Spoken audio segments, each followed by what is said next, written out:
Welcome to Bed-Related Safe Patient Handling and Positioning for Post-Acute Care from SPAN Academy.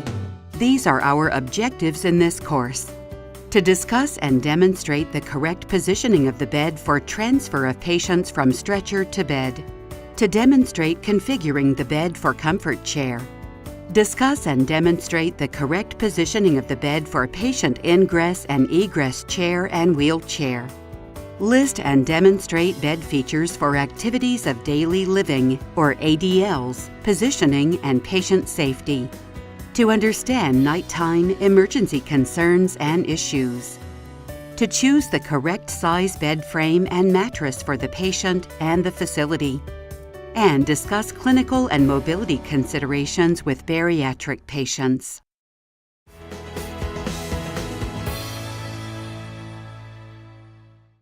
When repositioning or moving patients, both caregiver and patient safety should be considered.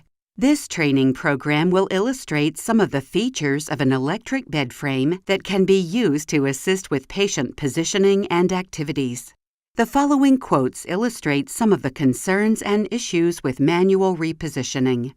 Today's nursing workforce average age is 44.6.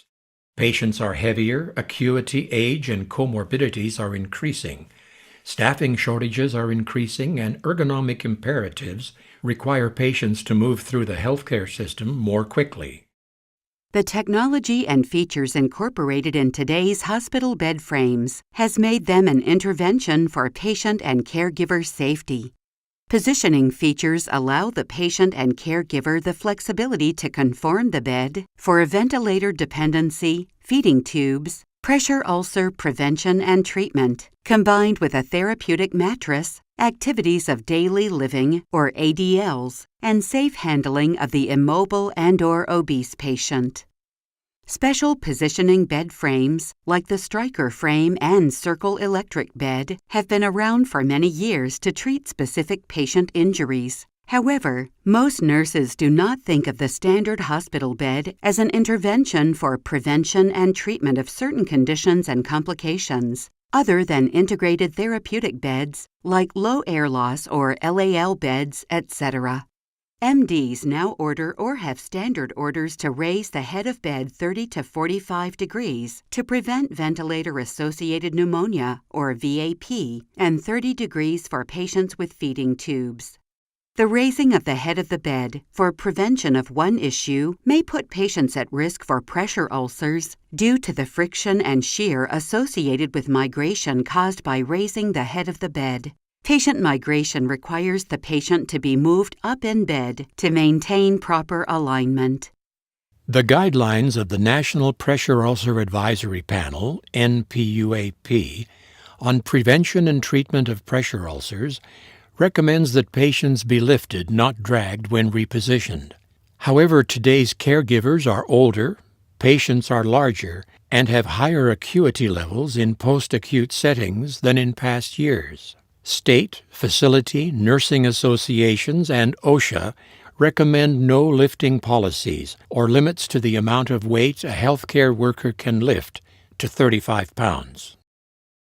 So what is a caregiver to do to keep the patient in the correct position in bed? It is preferable to use a lift to move patients. However, if a lift is not available, healthcare workers should use good body mechanics and moving methods to transfer patients from stretcher to bed and bed to stretcher. Consider patient safety when moving patients from one surface to another. Be sure to lock wheels on both surfaces, use good body mechanics and a lift system if available to reduce shear injuries to patients and back injuries to caregivers. Use transfer boards when possible.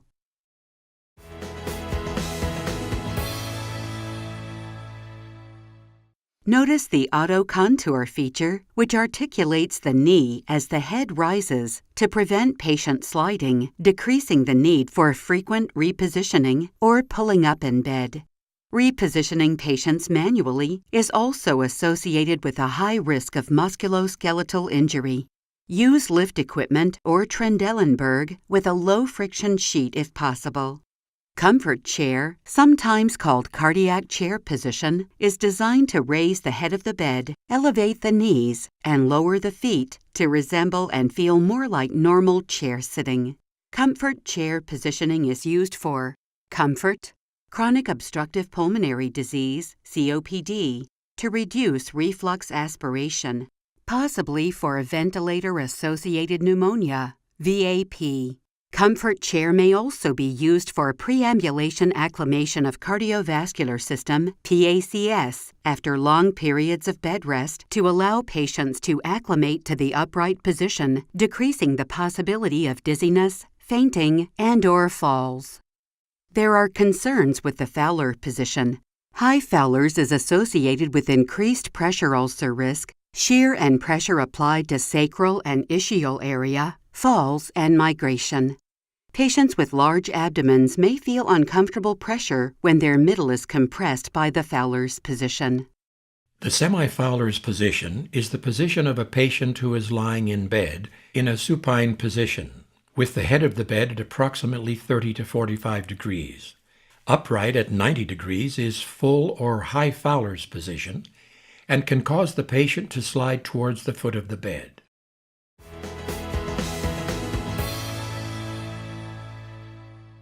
It is also important to think about safety when patients are ingressing and egressing.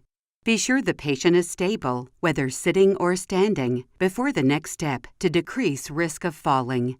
Clinical considerations when patients are sitting or the head of the bed is elevated are: pressure on the sacral ischial area is increased while sitting, so reposition the patient often while up in a chair. Use chair cushions to reduce pressure on the ischial tuberosities. Keep the patient off pressure ulcers if possible, or limit the amount of time pressure is applied. For more information on pressure ulcers, see Clinical Education e-learning modules on SpenAmerica.com.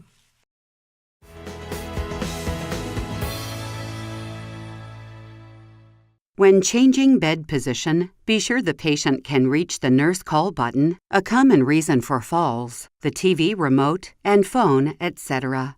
A bed with a retractable frame, such as the Encore with Glide-A-Line, will keep the head of the bed aligned with the bedside furniture to reduce the risk of falling when accessing items.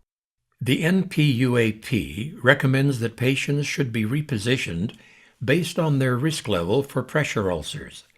This includes keeping the head of the bed at or below 30 degrees, except for brief periods for meals, etc., to prevent migration or sliding, which can cause shear stress to the sacral tissue. Patients at risk for heel ulcers should have their heels floated off the surface using a foam wedge or pillows. Clinical considerations when moving patients from side to side or raising the head of the bed are that they can cause shearing. Frequent turning and repositioning should be done to keep the patient correctly positioned in the bed and prevent pressure ulcers.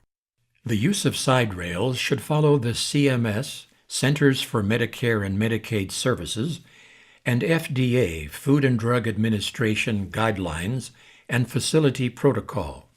Details are available at this link, fda.gov.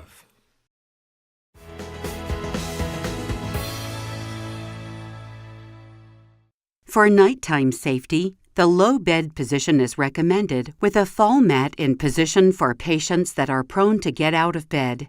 Half the falls in a study by Eileen Hitcho were elimination-related, patients leaving the bed unassisted due to incontinence or the need to toilet. Studies have found that inadequate lighting, lack of breaks, and room clutter contribute to falls. The Encore frame will lower to 7 7/8 inches and has adjustable under-bed lighting. For emergency care and cardiopulmonary resuscitation, CPR, the bed frame should be placed in the flat position. Most beds will have an electric or hydraulic mechanism to facilitate a quick drop of the head of bed into a flat position for emergency treatment. If a dedicated button does not exist, use the staff or patient control button for head of bed articulation and hold it until the correct position is achieved. The type of mattress the patient or resident is on will determine if it needs to be deflated or a backboard used to perform CPR.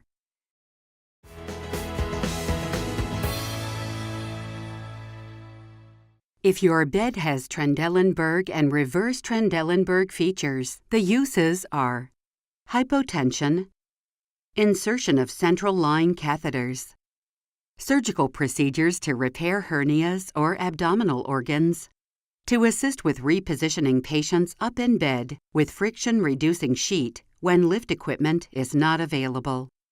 Reverse Trendelenburg position uses are central line removal and to raise the head of bed for patients with large abdomens. The Fowler's position and elevation may squeeze the abdomen, which can compromise pulmonary function. Knees should be gatched or the foot of the bed raised. This use is usually in the acute care setting, but may be helpful in long-term acute care facilities or LTACs.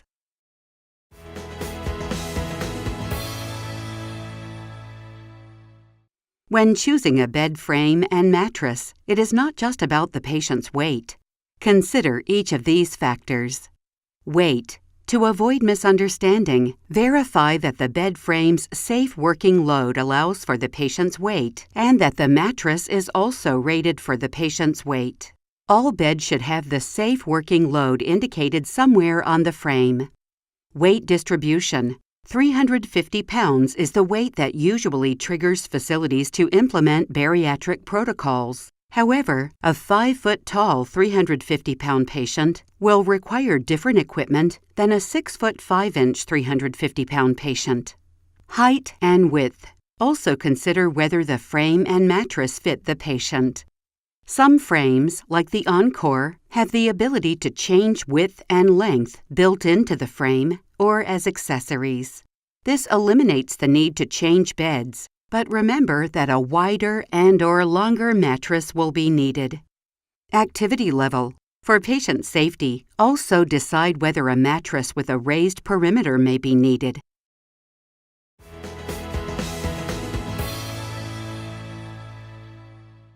Consider microclimate management for patients with large or excessive skin folds when choosing a mattress.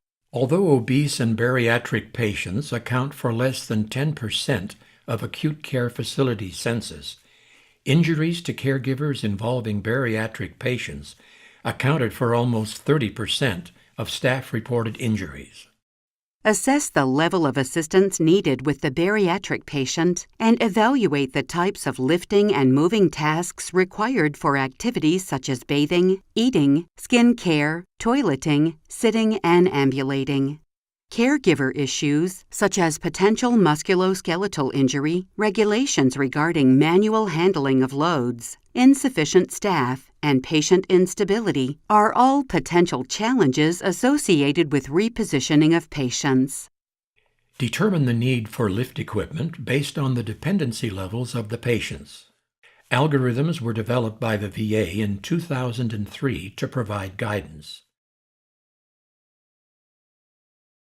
Prevention and treatment of medical conditions is accomplished by a combination of medical expertise, medicine, therapy, and medical devices. This education program has illustrated the clinical, technical, and safety aspects of using a bed frame like the Encore as part of a comprehensive management program for safe patient handling and positioning.